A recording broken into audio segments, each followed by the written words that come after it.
how can I get to know somebody in a halal manner? Because unfortunately, a lot of the youth think that Islam is, you don't see the person you want to marry, it's just you meet on the wedding day and khalas, you get married.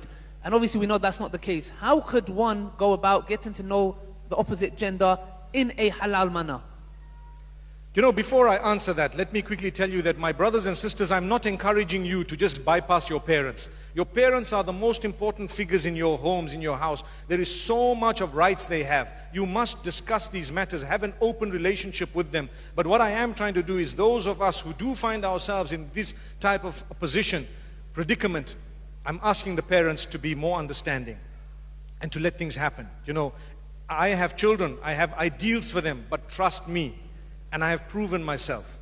If one of them would come to me and tell me, I'm interested in marrying so-and-so, I'm interested in two things, deen and akhlaq. You have it, and you're interested, and both parties are interested. I am only a facilitator of what Allah has instructed me to facilitate. That's all. What happens, happens later. Please, let's open our eyes and continue. So, regarding the question of how do I meet in a halal way, halal dating, and I think we'll end with this one, right? Or one more. Okay, no problem, no problem. We have the vote, it's okay. We're still there. You're still the mayor. So basically, halal way of, it's not dating. It's actually meeting.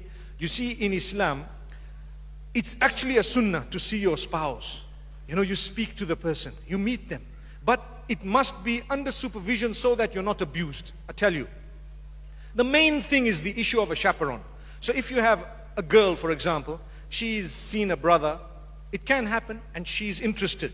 Wallahi, the best way of doing it is you get hold of your own brother, your father. You know, I have such a relationship with my children, I will do it for my daughter, any day. And if she's interested in someone, I'll go meet him, and so on, and tell him, hey, listen, you know, my daughter's showing an interest, for example, in you, and let's just get to know each other. You know, what do you think? And I can gauge, and don't involve your chaperone after you were already aborted once. You know what I mean? After everything's over, you're already in such love that there's no way that you're going to take no for an answer. That's a mistake that people make. You involve your family far down the line, you see. So what happens is initially they will look and they will then introduce you officially. I'm here, for example, and you can be seated there and have a nice chat, mashallah, coffee, a tea. I might not be able to listen in to exactly what you guys are saying, but mashallah, you're under the eye. There's no kissing, no touching, no nothing, because why?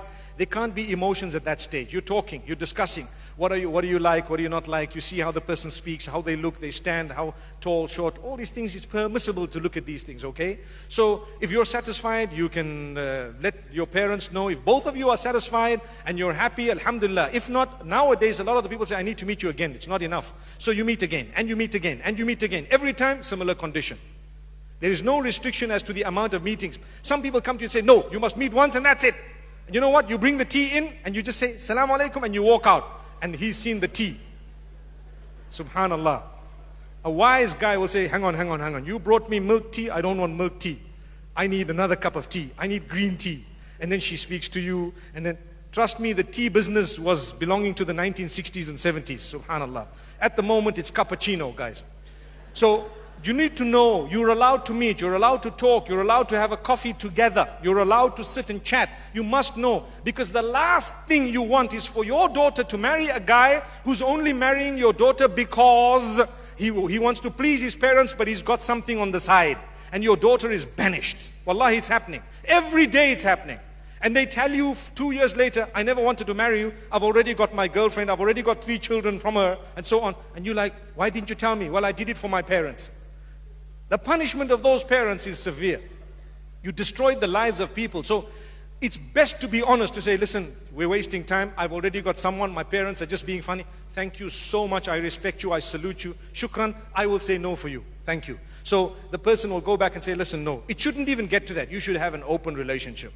But the problem with us, we're so hypocritical. We allow our kids to go everywhere. But when it comes to marriage, no, you can't meet him. Dad, I've met 3,000 men in my life. The man I want to marry, you don't want me to meet him. What's the problem? Where are you? What's happening? I've had lecturers who were male. I've had everyone who was, and the man I want to marry, you're not even allowing me to meet him under supervision. And the next thing, the dad says, okay, under supervision. So he comes and he sits right here, right, what do you want to say? Say it. Take it easy. Take it. They know. They're on the new generation. There is a generation gap. We are not compromising the deen. We are only showing you how it works up to Qiyamah. Don't come and implement your own culture here when it contradicts the deen. If it doesn't contradict the deen, by all means you're more than welcome. If it does, you're not welcome. May Allah forgive us. So you meet once, you meet twice, you meet 3 times, and then if you're not happy, respectfully, shukran, thank you so much, and so on. Another thing, when you have a chat, can I have your number? Yeah, you can. You know what's the proper way? I would like to suggest, I've seen young girls and boys as well sometimes being bitten by statements of emotional value. I love you, I miss you, send me a picture please, send me one without your hijab, send me one this way, that way. And I know of Muslim children who send each other nudes and they come out, they're released, they're blackmailed. Watch out, watch out. No matter how deep you think the relationship is, don't do something un-Islamic so that you won't be hurt. However, let's listen to this. So if you want to chat on WhatsApp, no problem, you can chat with me, but guess what? My brother's going to be the third person in the group. He will be dormant and quiet. The guy says, but don't be so fool. Just be realistic, come on. How? Do you know what? If you're really interested in marrying me, you will agree. What do you have to hide? You're going to be living, these are your in-laws, man. Come onto the chat, it's the 3 of us, let's talk. And see, he won't be able to say, oh wow, I haven't yet seen your legs, man. Because why? Brother is there. It's only done for your protection. Your heart is one of the most valuable organs. The heart and the mind are the most powerful organs of the body. Do not allow anyone to control those two, because they can hurt you very badly. It's Allah. Allah will control. Allah decides. You gave your heart away. Do you know they have the capacity to break your life? And sometimes we do it too soon. Subhanallah. May Allah help us. I've just mentioned a little bit of what I feel. There is a lot more.